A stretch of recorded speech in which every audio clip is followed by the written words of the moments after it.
महंत अपनी पत्नी को हारता देख दे रहे हैं अनगलत बयान। कांग्रेस की कार्यकाल से भ्रष्टाचार की महक, विकास में बाधा बन रही कांग्रेस, जनता की आवाज बनेंगे दीदी सरोज। छत्तीसगढ़ के मंत्रीगणों का एक दिवसीय प्रवास खड़गनवा में हुआ, जिसमें छत्तीसगढ़ के वित्त वाणिज्यकार, आवास एवं पर्यावरण योजना, आर्थिक एवं सांख्यिकी मंत्री माननीय ओपी चौधरी जी एवं स्वास्थ्य मंत्री माननीय श्याम बिहारी जायसवाल, श्रम मंत्री माननीय लखनलाल देवांगन, कोरबा लोकसभा के प्रभारी माननीय पूर्व मंत्री व वर्तमान विधायक भैयालाल राजवाड़ी, कोरबा लोकसभा के प्रत्याशी सुश्री सरोज पांडे, पूर्व केंद्रीय मंत्री व वर्तमान विधायक श्रीमती रेणुका सिंह, पूर्व संसदीय सचिव श्रीमती चंपा देवी पावले, लोकसभा सह संयोजक मनोज शर्मा खड़गनवा के जनपद ग्राम में हुआ, जहां डॉक्टर श्यामा प्रसाद मुखर्जी, भारत माता पंडित दीनदयाल उपाध्याय जी की प्रतिमा में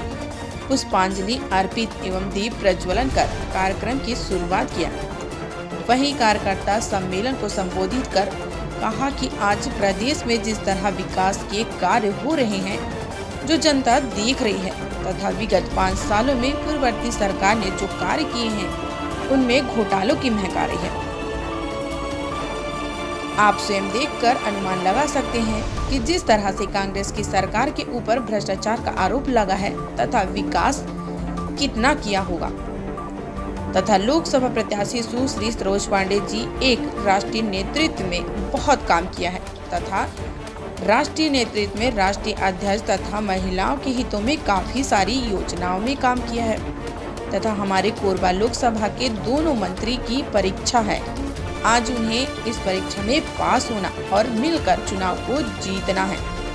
कार्यकर्ता को संबोधित कर भैयालाल राजवाड़ी ने कहा कि जोरदार, दमदार और मजेदार कार्यक्रम है। उन्होंने वित्त वाणिज्यकार, आवास एवं पर्यावरण योजना, आर्थिक एवं सांख्यिकी मंत्री माननीय ओपी चौधरी जी को युवा नेता, युवा सम्राट, युवा भंडारी कहकर संबोधित करते हुए कहा कि टाइगर अभी जिंदा है और कोरबा लोकसभा सीट को जिताने में प्रयास करें।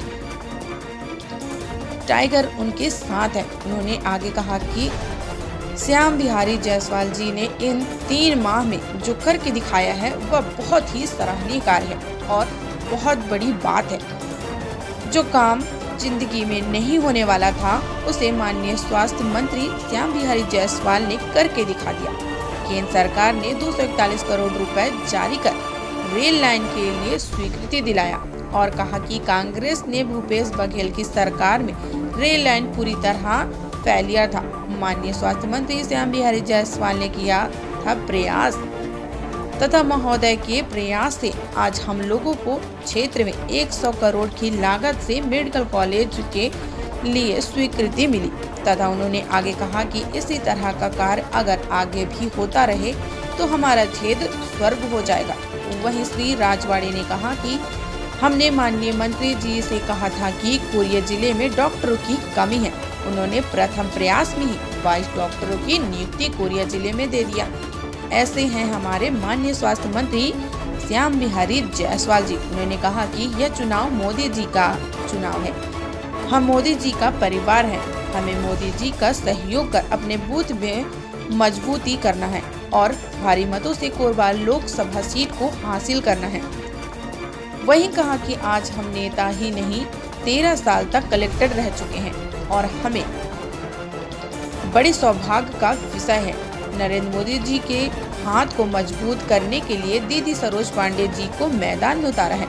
हमारे सरकार में स्वास्थ्य मंत्री जैसा महत्वपूर्ण दायित्व दिया और कहा एक लोकसभा में उद्योग मंत्री व स्वास्थ्य मंत्री दोनों मिले और तीसरी सरोज पांडे दीदी को देने जा रहे हैं। उन्होंने कहा भरतपुर, मनेन्द्रगढ़, बैकुंठपुर, कोरबा हम लगातार तीनों कड़ी हैं और इस कड़ी को टूटने नहीं देना है। उन्होंने कहा कि 5 साल तक पूर्व के सांसद निष्क्रिय रहे। उन्होंने क्षेत्र में किसी प्रकार का दौरा नहीं किया, न ही क्षेत्र में जानने से कमी मिला। आज हम सब मिल करके डबल इंजन की सरकार भाजपा की बनाने जा रहे हैं और मोदी जी के हाथ को मजबूत करने जा रहे हैं। आज के कार्यकर्ता सम्मेलन को श्री ओपी चौधरी ने संबोधित कर कहा कि सरोज पांडे दीदी की एक मजबूती नेत्री है। कोई भी बात रायपुर पहुंचानी हो या दिल्ली पहुंचानी या भारतीय जनता पार्टी के राष्ट्रीय अध्यक्ष जेपी नड्डा जी के पास पहुंचाना हो या स्वयं प्रधानमंत्री नरेंद्र मोदी जी के पास पहुंचाना हो तो आसानी से पहुंचा सकती हैं। वह एक कुशल नेत्री है और राष्ट्रीय नेतृत्व को हमारे बीच भेजा गया है। यह हमारे सौभाग्य की बात है। उन्होंने आगे बताया कि जब मैं भिलाई में पढ़ाई करता था तब सरोज दीदी महापौर थी और उनके नेतृत्व को मैंने देखा है। उन्होंने कहा कि चाणक्य ने कहा गया है कि बुरे लोगों का अगर राजनीति में आते हैं तो वह अच्छे लोगों के ऊपर शासन करते हैं, इसलिए अच्छे लोगों को राजनीति में आना चाहिए। इसी से प्रेरित होकर मैं राजनीति में आया और कलेक्टर छोड़कर आपके बीच जनता को सेवा करने का अवसर मिल रहा। वहीं सभा को संबोधित कर छत्तीसगढ़ शासन के स्वास्थ्य मंत्री रहे श्याम बिहारी जायसवाल जी ने अपने उद्बोधन में कहा कि आज हमारे घर गांव में ऐतिहासिक दिन है और जब जब हमने इस ग्राउंड में कार्यक्रम किया तब तब भाजपा की जीत हासिल होती है। इसका मुख्य कारण है मां महामाया जी की कृपा। ऐसी राष्ट्रीय नेतृत्व के नेत्री का चुनाव लड़ना हमारे लिए और कोरबा लोकसभा के लिए गर्व की बात है। आज कार्यकर्ता सम्मेलन में सभी का हृदय से अभिनंदन और स्वागत करता हूं। उन्होंने कहा कि आप वोटर नहीं हैं, मैं आपको पहचानता हूं और हम मोदी के परिवार में आपका आशीर्वाद से 12,000 के रिकॉर्ड मतों से हमने जीता और इस बार भी यह हम उम्मीद करते हैं कि 50,000 वोटों का लीडर है। श्री श्याम बिहारी ने बताया कि हमने एक वोट श्री विष्णुदेव जी की सरकार के किसान के धान की कीमत को लेकर थी। वहीं कांग्रेस सरकार किस्तों पर तड़पा कर किसानों के मेहनत का पैसा देती थी, जो बहुत ही निंदनीय था। उन्होंने कहा कि विधानसभा चुनाव के दौरान हमारे माता और बहनों को जिन्होंने घर घर जाकर सरकार की महतारी वंदन योजना के बारे में बताया, चाहा तो कांग्रेस की है जो अपनी पुलिस का रौब दिखा उनके पीछे लगा दी और हमारी माताएं और बहनें अडिग रहीं और मजबूती के साथ घर घर जाकर सभी महिलाओं को महतारी वंदन योजना का फॉर्म भरवाया, जिसका नतीजा यह रहा कि विष्णुदेव की सरकार आते ही 3 महीने के अंदर उनके खाते में 1,000 रुपए ट्रांसफर किया जा रहा। उन्होंने आगे अपने भाषण में कहा कि नागपुर में पाराडोल वाले रेलवे लाइन के पीछे पिछली बार हमने भूमि पूजन किया था, लेकिन कांग्रेस की सरकार आते ही राज्य शासन की तरफ से किसी प्रकार की स्वीकृति नहीं दिया गया और वहां मामला अटका रहा। पुनः हमारी सरकार बनते ही 241 करोड़ की स्वीकृति नागपुर से पाराडोल रेल लाइन के लिए दी जा चुकी और तथा मेडिकल कॉलेज के लिए कांग्रेस के लोग पत्थर और नारियल फोड़ने के लिए, लेकिन कांग्रेस की कभी मंशा ही नहीं थी कि वहां मेडिकल कॉलेज खुले। लेकिन हमारी सरकार आते ही मनेन्द्रगढ़ में मेडिकल कॉलेज 100 करोड़ की राशि की स्वीकृति मिली। इकलौता हमारा खड़गवा है जो एग्रीकल्चर कॉलेज खोलने के लिए स्वीकृति मिली। खड़गवा के सामुदायिक स्वास्थ्य केंद्र के लिए 2.5 करोड़ रुपए की स्वीकृति मिली। वहीं उन्होंने बताया कि जिला अस्पताल चिरविरी में बनेगा मेडिकल कॉलेज भी मनेन्द्रगढ़ में बनेगा। 100 बेड और MHCH मनेन्द्रगढ़ में बनने वाला और वहीं मनेन्द्रगढ़ से साजा पहाड़ रोड के लिए 40 करोड़ रुपए की स्वीकृति मिली है।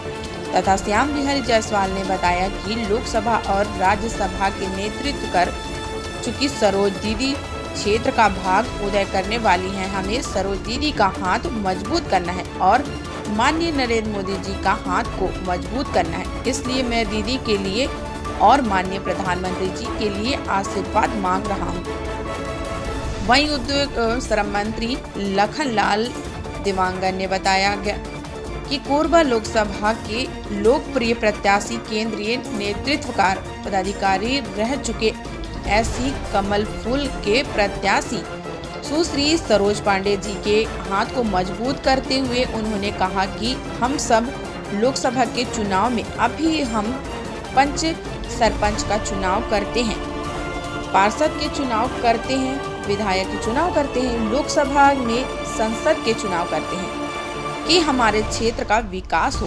हमारे बीच में नरेंद्र मोदी प्रधान सेवक के रूप में सेवा दे रहे हैं। वहीं क्षेत्र में जन धन खाते में योजना, किसानों के लिए किसान संबंध निधि योजना, उज्ज्वल योजना, महतारी वंदन योजना। उन्होंने कहा कि हमारे पूर्व प्रधानमंत्री अटल बिहारी वाजपेयी जी के नेतृत्व में छत्तीसगढ़ राज्य बना और छत्तीसगढ़ राज्य बनते ही हमें जिलों एवं प्रदेश की सौगात मिली।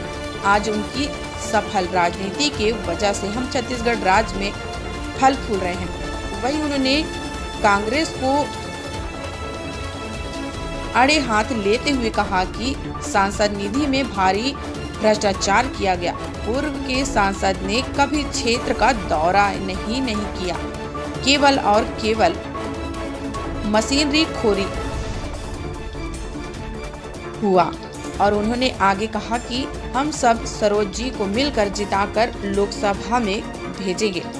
आज भाजपा के प्रथम नेत्र राष्ट्रीय पदाधिकारी सीधे केंद्र में पैसा लाकर क्षेत्र के विकास में अपना योगदान देने, यह मैं गारंटी देता हूं।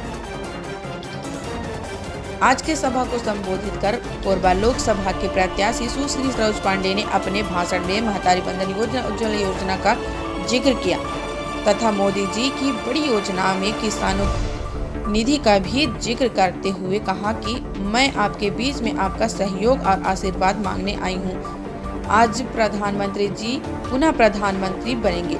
मोदी जी ने कहा कि अब की बार 400 पार, फिर एक बार मोदी सरकार हमको भारत के राजनीति में लानी है।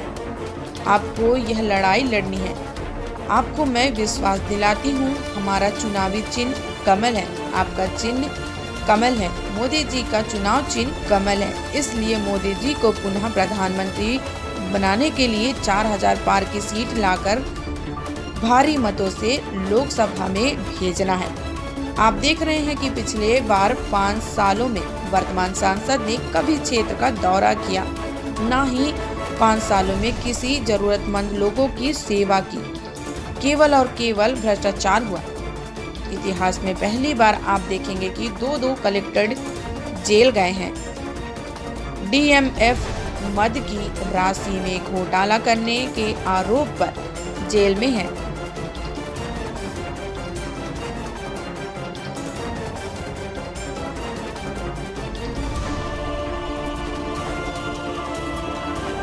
आप जरा सोचिए कि जो अपना चरणदास महंत के आंखों के सामने यह घोटाला हो रहा था और वह आंख मूंद करके चुपचाप बैठी थी।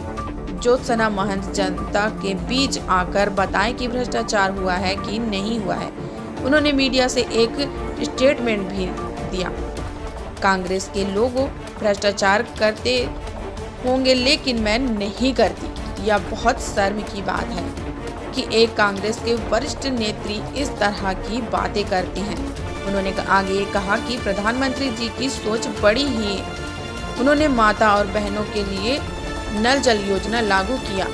जिस महिलाओं को दूर पानी के लिए जाना पड़ता था, उन महिलाओं के लिए बहुत बड़ी राहत की बात थी कि नल जल योजना के लागू होते ही घर घर नल पहुंचा और घर घर पानी मिला। जिस प्रधानमंत्री जी के आगे बढ़े लोग घुटना टेक देते थे, वहीं चरणदास महंत की शर्मनाक बयान पर कहीं कि अपनी पत्नी को हारता देख उन्होंने माननीय नरेंद्र मोदी जी को कहा कि उन्हें लाठी से उनके सर को फोड़ देना चाहिए और बहुत ही निंदनीय बात है। महंत परिवार को मीडिया के सामने माफी मांगनी चाहिए तथा उन्होंने आगे कहा कि आने वाले 7 मई को हम सब चुनाव में होंगे और मोदी जी का हाथ मजबूत करेंगे। RKB studio video shooting, video mixing, photo album designing, शादी पार्टी, जन्मदिन आदि के शुभ कार्यों में वीडियो फोटो के कार्य किए जाते हैं। अन्य सुविधाएं कैटरिंग, टेंट, मेकअप आदि के भी कार्य किए जाते हैं। हमारा फोन नंबर है 62 60 68 51 64। सभी प्रकार के शुभ कार्य किए जाते हैं। जल्दी संपर्क करें।